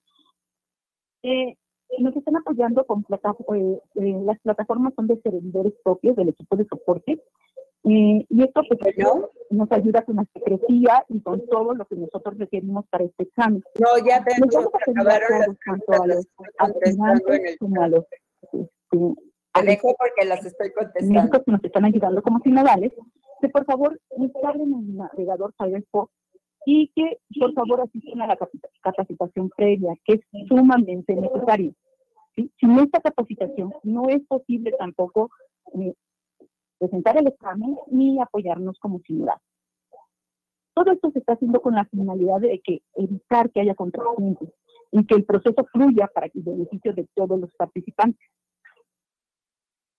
Y también a todos les queremos hacer una invitación para que nos actualicen sus datos. Nos hemos dado cuenta de que algunos datos no están actualizados en nuestro directorio y por favor les vamos a poner a disposición los medios de comunicación con los cuales nosotros contamos, que son precisamente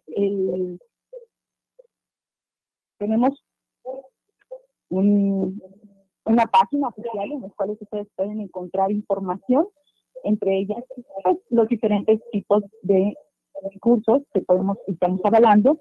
El correo es cmg.2020.2023@gmail.com. También tenemos información en Twitter, @cmgac2018, y también en Facebook, en Instagram, que también tenemos en las páginas que son del Consejo Mexicano de Genética. Por WhatsApp tenemos el teléfono que es el 55 37 72 56. Sí. Bueno, pues le agradecemos infinitamente a toda la mesa directiva de la Asociación Mexicana de Genética Humana, y en especial al doctor José Díaz, que en verdad su apoyo ha sido incondicional. Y pues muchas gracias, muy bonita tarde.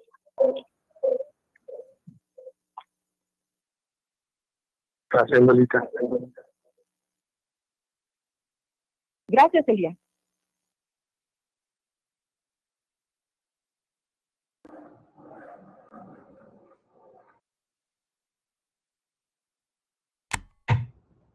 Continuamos ahora con asuntos generales. Nos vamos a ir muy rápido para poder cerrar. Bueno, recordarles que tuvimos una sesión cultural el 16 de febrero.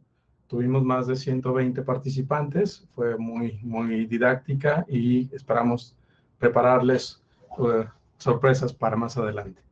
También el día de mañana concluye el repaso para residentes que hicimos desde el día 10 de febrero con aspirantes recién egresados y que presentan el examen del consejo este fin de semana.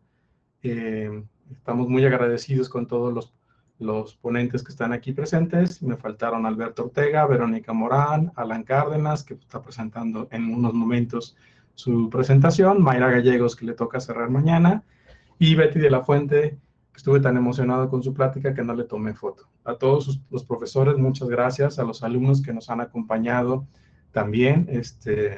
Creo que ha sido un repaso muy interesante. Estamos desde el 11 de febrero, todos los días a las 7 de la tarde, y hasta que el cuerpo aguante para que ellos vayan con más repaso, con conocimientos más frescos al examen. Tenemos una sesión extraordinaria este 16 de marzo con la viróloga Susana López Charretón. Ella nos va a hablar de un tema muy importante y relevante en estos momentos, que es el COVID-19 y las vacunas. Y estamos preparando una continuación de estas sesiones extraordinarias sobre COVID, la cual anunciaremos la próxima semana para continuar con la evolución y la genética del virus y qué podemos esperar en los siguientes meses y años. Recordarles también que estamos preparando el 53º curso teórico práctico anual. Si esto es posible, va a ser en presencial o virtual en el Hospital Central Sur de Alta Especialidad en Pemex.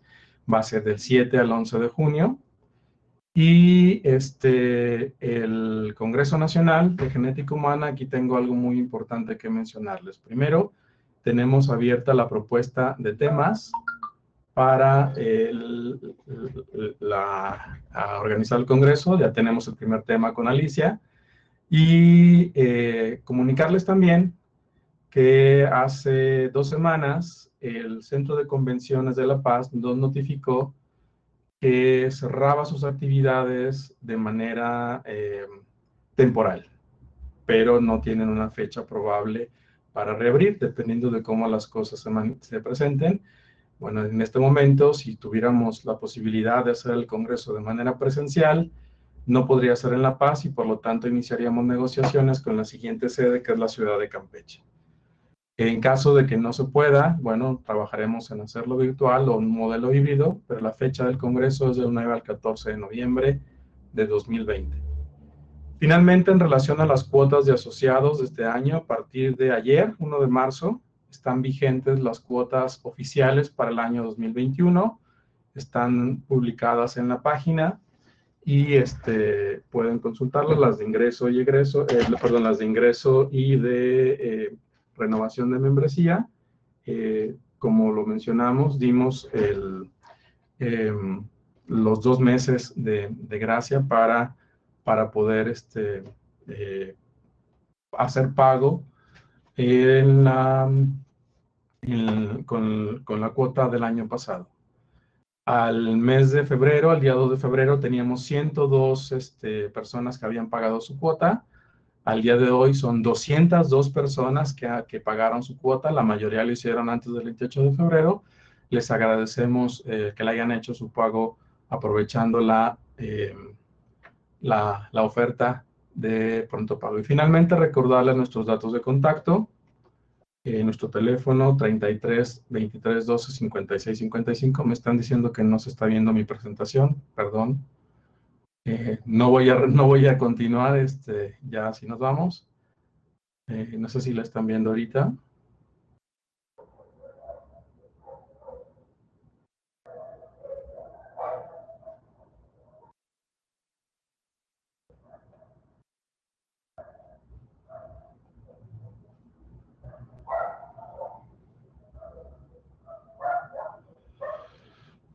Por alguna razón, ahí está. Estos son nuestros datos de contacto.